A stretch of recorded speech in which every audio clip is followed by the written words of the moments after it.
Markets are dropping, but maybe not for long. What's going on, guys? It's Ricky with a quick market update. Let's go ahead and jump right into it. I think you're going to like this one. NASDAQ market, although it is slightly in the red, again, maybe not for long. So today, Trump is going to make a major announcement at 1:30 p.m. Eastern time. Just again, for those that do not know, this is about 2.5 hours before the markets close. Insiders expect him to announce a further deal talk with Iran. If that is the case, then the markets would have every reason to justify a nice uptick. With that being said, then oil prices are then expected to drop. So oil prices are incredibly high right now. But again, if this announcement is presented and there is a de-escalation, then oil prices have every reason to drop. And the inverse oil potential opportunity, if you're willing for to take the risk, is SCO, is the inverse oil ETF, meaning that this goes up when oil prices go down. Again, we love talking about these concepts because there's different ways on how to make money depending on what commodities are going up or down. Again, but the big focus right now is the NASDAQ market. We were making lower highs, but we weren't technically making lower lows. We just wrapped up our live session today with the LPP team. Again, if you ever want to tune on in, it's the second link in the description down below. You can click that link and then join us tomorrow. With that being said, the big thing that we were talking about was the risk to reward. Markets are oversold enough, and it seems like Trump is wanting to enough to make a deal with Iran. Trust me, we've made fun of him. We've talked about it, about him giving them an ultimatum. It's complete BS. And then now he's cowarding out and bending the knee. It really doesn't matter, right? When it comes down to the stock market does not care about the politics behind it. It's just, hey, is there a de-escalation? If so, let's rally. And I think that's maybe the more realistic approach that we should have to this. With that being said, although he might be open to a de-escalation, why? Why now? There are some concerns. The United States is insolvent, according to the U.S. Treasury, and the media missed it. So if you guys have not read into this, I encourage you to just Google search it and kind of go down that rabbit hole and what it's showing us. Yes, we did see a significant downturn within the first hour of the market's opening. But again, it looks like the markets are kind of establishing a support right now. And based off of this potential update that we're set to receive at 1:30 p.m. Eastern time, it wouldn't be much of a surprise if they end in the green. Again, don't get me wrong. If something is announced that is worse than what is expected, then markets have every reason to sell off due to the uncertainty, due to the fear getting injected into the market. But what do the markets love to do? They love to pump.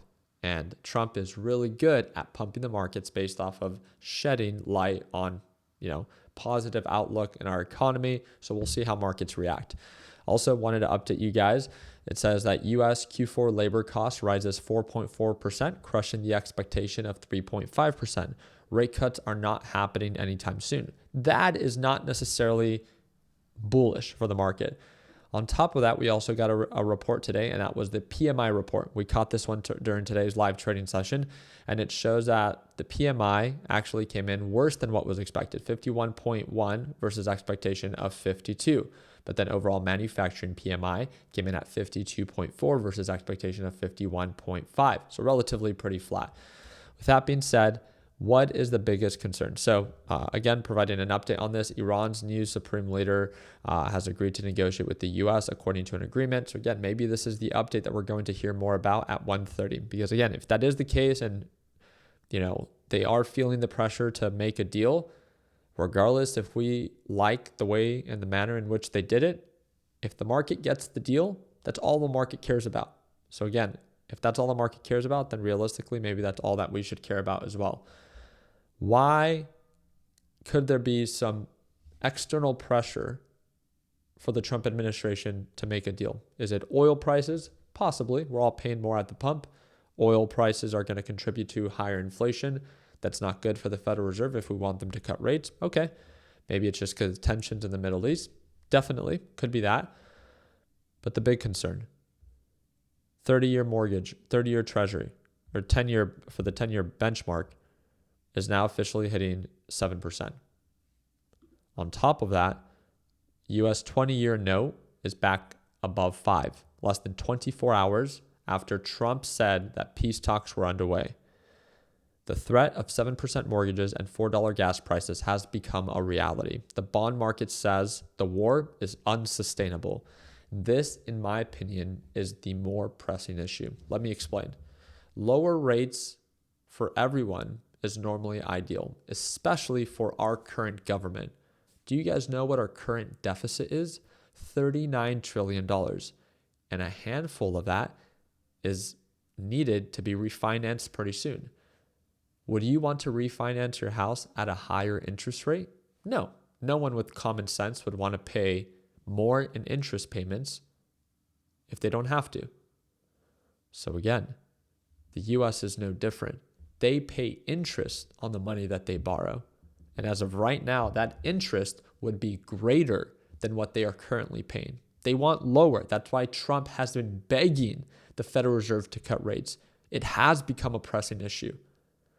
And that is why I believe that is the biggest external pressure for the Trump administration to de-escalate, regardless if we appreciate the manner in which they're doing it, because again, it's going to be very costly.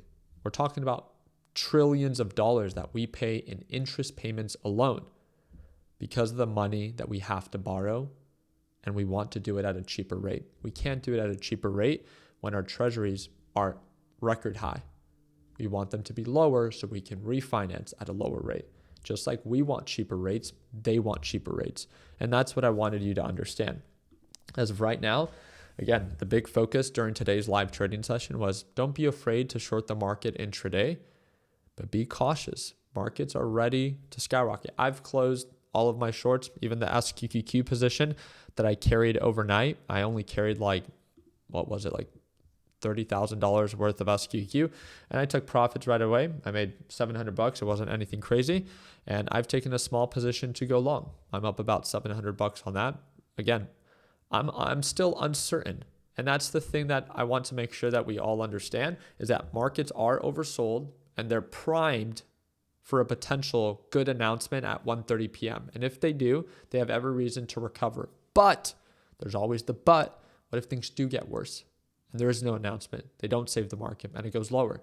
Again, then the risk must be represented by your position size. And that's exactly what we're trying to do here. Is we're not afraid to take advantage of an opportunity that we see present itself, but we're not going to do it in a uncalculated way. So again, my part and my job is to keep you up to date with the market and showing you in ways in which we can take advantage of it, but not doing it in an uncalculated way by going all in on bullshit companies that truly bring no value to anyone, right? Again, we talk about these concepts in much more detail. If you ever want to watch me trade live, we do it every single morning with our LPP team. You get access to the lesson library, the daily live sessions, and the private group chat. And that is going to be the second link in the description down below if you want our current discount that breaks down to $1.10 a day. It is a one-time payment for lifetime access, so whenever it is that you're ready, if you want to watch me trade live as soon as tomorrow, it's the second link down below. Appreciate your time. Like always, let's make sure that we end the year on a green note. Take care, team.